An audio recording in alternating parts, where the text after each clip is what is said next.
हाय। तो मीर खत्री और मैंने गेट 2022 अभी दी थी, क्लियर करा है with score with rank of 227 और अभी मेरा रिसेंट में IISc बैंगलोर में एडमिशन हो गया है। तो मैं आपको कुछ टिप्स देना चाहता हूँ किस तरह से मैंने गेट में प्रिपरेशन करा था। इन 7 मंथ्स मैंने गेट क्रैक करी है और वो टिप्स मैं आपको भी देना चाहता हूँ, क्योंकि मैं सोचता हूँ कि जब मैंने 7 मंथ्स में क्रैक कर लिए तो आप भी कर ही सकते हैं, कोई भी कर सकता है। तो अभी से अगर आप प्रिपरेशन चालू करें तो अभी आपके पास इनफ टाइम है, पढ़ सकते हैं। विद कॉलेज अगर आप पढ़ते हैं, मैं वो भी बताऊंगा कि मैंने भी क्योंकि कॉलेज के साथ ही करी थी, तो आप भी कर सकते हैं। वही चीज़ है कि अगर आप कर तो कभी भी सकते हैं, क्योंकि मैं आज 7 महीने का बता रहा हूँ, कोई बाद में आएगा मेरे वो बताएगा 5 महीने में कैसे क्रैक कर सकते हैं, कोई और बाद में आएगा वो बताएगा कि 3 महीने में कैसे क्रैक कर सकते हैं। बट वही रहता है कि अगर आप जल्दी चालू करते हैं प्रिपरेशन करना तो आपके पास टाइम ज़्यादा रहता है और आपको ईजी पड़ जाता है। लेकिन अगर आप वहीं 5 मंथ्स अगर आपके पास बचे हैं तो टाइम ज़्यादा देना पड़ेगा, 3 मंथ्स में भी हो सकता है, फिर और ज़्यादा टाइम देना पड़ेगा, रिगरस प्रैक्टिस करनी पड़ेगी।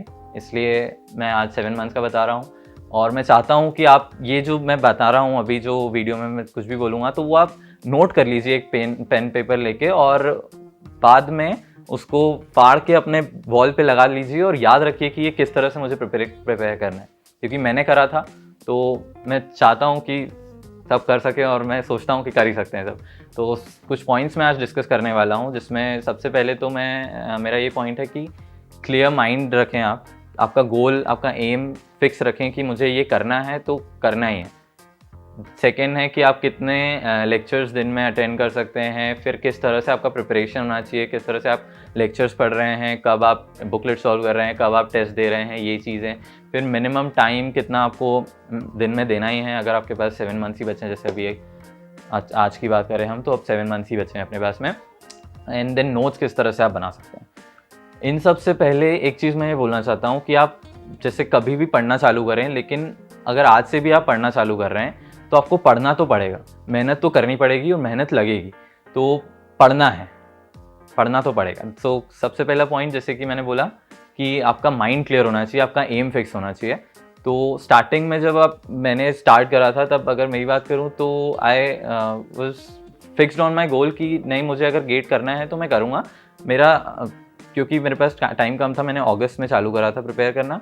तो अगस्त से मैं ये एम लेके चल रहा था कि अगर मेरा इस साल गेट क्लियर नहीं होता है तो मैं नेक्स्ट ईयर तक भी शिफ्ट होने का वो चांस रख रहा हूँ मेरे लिए। तो उससे मैं एकदम वो नहीं हो रहा था कि टेंशन में नहीं आ रहा था कि नहीं यार टाइम कम बचा है मेरे पास। मैं लेके चल रहा था कि मेरे पास 1.5 साल है, ना कि 7 महीने। तो एक वो चीज़ थी।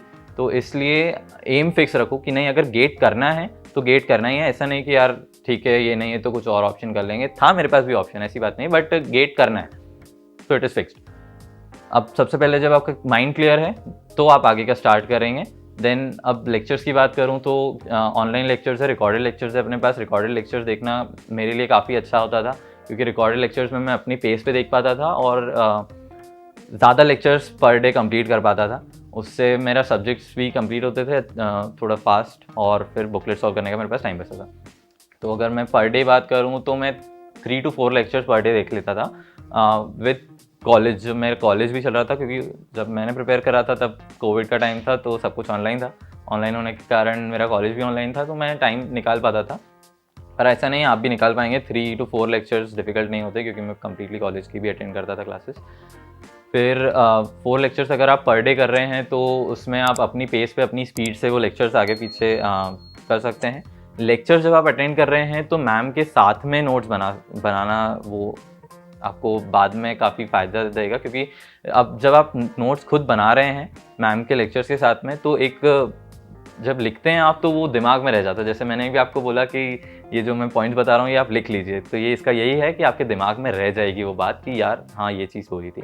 वही मैम जब बताएगी, अगर आप लिख रहे हैं तो वो आपको दिमाग में रह जाएगा, और जब आप रिवाइज करेंगे उन नोट से तो आपको वो क्लिक होगा जस्ट वो पढ़ के कि हाँ इस टाइम पे मैम ने ये चीज़ बोला था, और एज इट इज़ मैम का वो चीज़ याद जाएगी।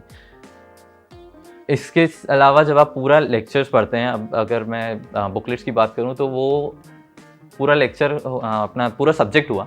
सब्जेक्ट कंप्लीट होने के बाद में आप बुकलेट सॉल्व करें। बुकलेट में टॉपिक वाइज भी पूरा दिया हुआ है, और एंड में मिसलेनियस भी क्वेश्चंस दिए हुए हैं।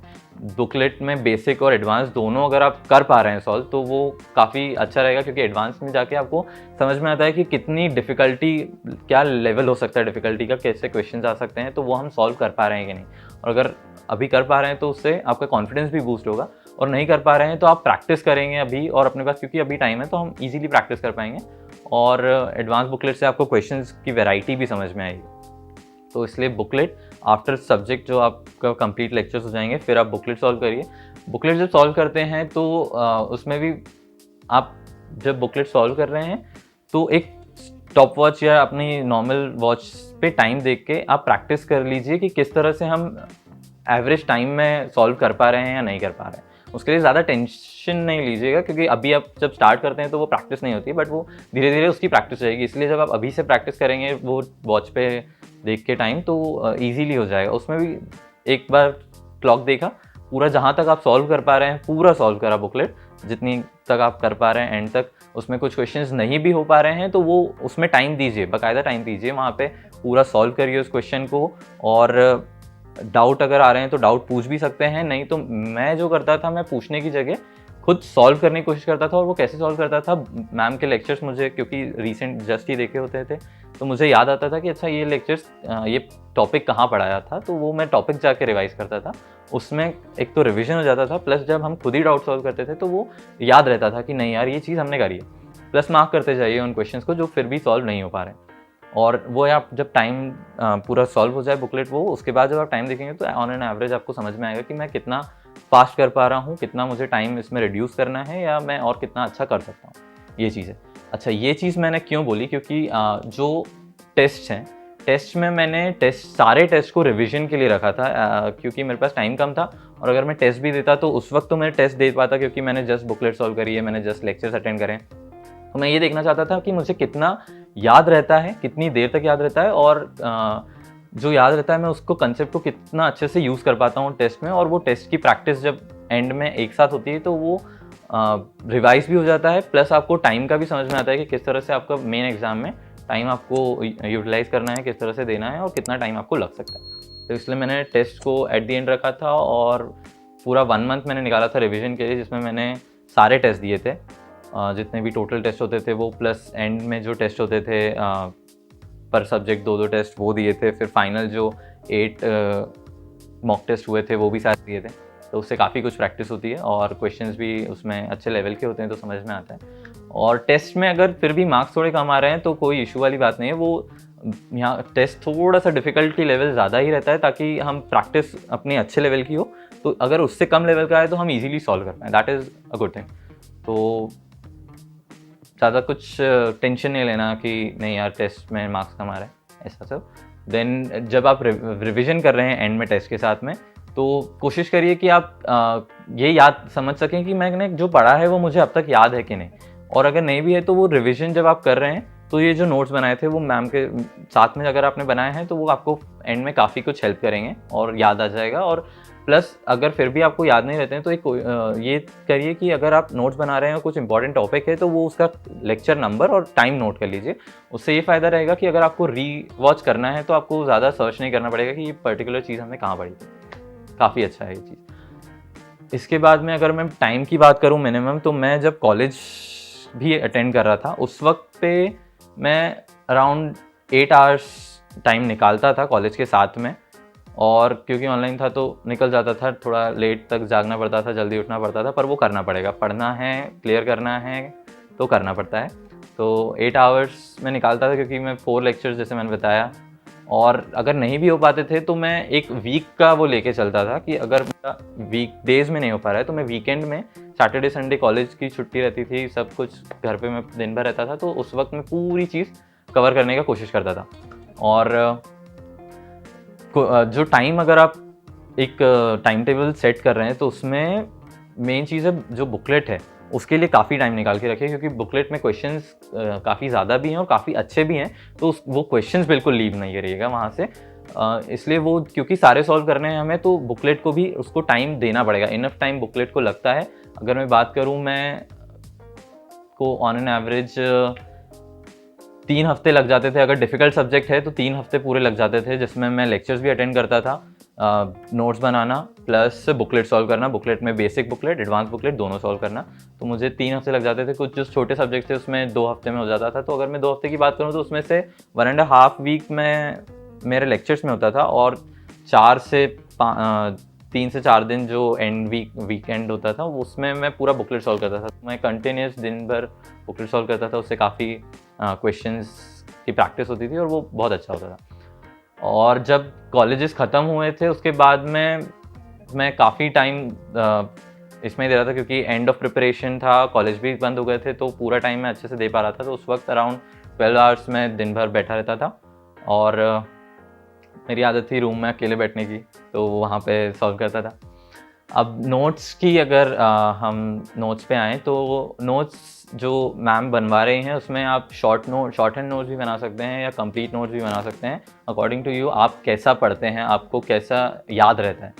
अगर आप लॉन्ग नोट्स बना रहे हैं तो मैम की पूरी जो मैम ने पढ़ाया है वो आप लिखेंगे तो बाद में अगर आप देखेंगे तो ईजिली याद रहेगा। शॉर्ट हैंड नोट्स बना रहे हैं तो उसमें आपको ज़्यादा नोट्स बनाने में टाइम नहीं लगेगा, लेकिन बाद में हो सकता है कि आपको अगर नहीं याद रहता है तो प्रॉब्लम आए। मेरे जो नोट्स थे वो शॉर्ट हैंड नोट्स ही थे, तो मैं काफ़ी कुछ उसी वक्त लिख लेता था, लेकिन याद रहता था मुझे। मेन टॉपिक्स मैम जो बोलती थी, कुछ नोट करने का बोलती थी, वो नोट्स के फॉर्म में बना लेता था। और कोशिश करिए कि जो क्वेश्चंस मैम करवा रही है इन लेक्चर्स के बीच में, वो क्वेश्चंस आप सारे सॉल्व करें, क्वेश्चंस उस वक्त नहीं छोड़ें। अगर आप नोट्स भी बना रहे हैं तो अगर साथ में नोट्स बना रहे हैं तो नोट्स के बीच में जहाँ पे क्वेश्चंस आ रहे हैं वहाँ पे सॉल्व कर लीजिए।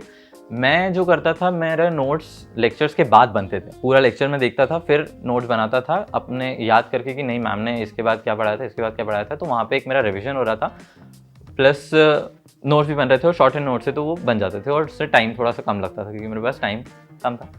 और ये हो गया। उसके बाद में जो क्वेश्चंस की मैं बात कर रहा था कि क्वेश्चंस क्यों सॉल्व, अगर आप नोट्स बाद में बना रहे हैं तो लेक्चर्स के बीच में क्वेश्चन सॉल्व कर लीजिए, और क्वेश्चंस की और नोट्स की बुक अलग अलग रख लीजिए। क्वेश्चंस आप चैप्टर लिखते जाइए, किस टॉपिक का क्वेश्चन है वो लिखते जाइए, और जब आप रिवाइज करेंगे तो वो दोनों साथ में करेंगे तो वो क्वेश्चंस भी आप याद आ जाएंगे, वो सॉल्व जो करे थे, प्लस नोट्स के साथ में वो ईजिली जाएगा। अगर आप वो क्वेश्चन सॉल्व करते हैं तो वो एंड में काफ़ी हेल्प करता है कि हाँ इस प्रॉब्लम, ये जो कंसेप्ट है इसको किस तरह से यूज़ करना है वो आपको उन क्वेश्चंस में समझ सकता है। इसलिए क्वेश्चंस भी सॉल्व करना काफ़ी अच्छा रहता है। तो इस तरह से आप नोट्स बना सकते हैं, और यही थी मेरी 7 मंथ्स की स्ट्रैटेजी।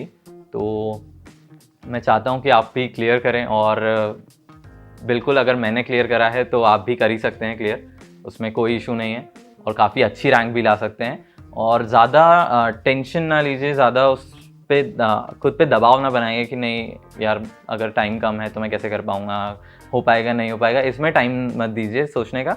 उसकी जगह पे आप अगर पढ़ेंगे उसी टाइम में तो वो काफ़ी हेल्पफुल रहेगा। और कॉलेज के साथ में भी चल रहा है, मैंने भी करा था, वो कर सकते हैं, बिल्कुल कोई इशू नहीं है। और अगर थोड़ा सा भी डाउट है, लाइक कंपनीज़ भी आ रही हैं कॉलेजेस में, अपने फ्रेंड्स जा रहे हैं कंपनीज़ में, तो वो छोड़ दीजिए, क्योंकि अगर कॉलेज कुछ अच्छा मिल रहा है, SC मिल रहा है, IITs मिल रहे हैं, वो वहाँ पे काफ़ी अच्छी अपॉर्चुनिटीज़ भी मिलेगी आपको, वहाँ पे एक्सपोजर ज़्यादा मिलेगा आपको रादर देन अभी जो कॉलेजेस में आप होंगे। तो इसलिए अभी कंपनीज़ आ रही हैं, वो बाद में भी मिलेंगी, उसकी कोई इशू नहीं है, वो बिल्कुल छोड़ दीजिए, बिल्कुल उधर ध्यान भी नहीं देना है। और अगर पढ़ना है तो पूरा मन लगा के पढ़ना। Okay, that's it, thank you.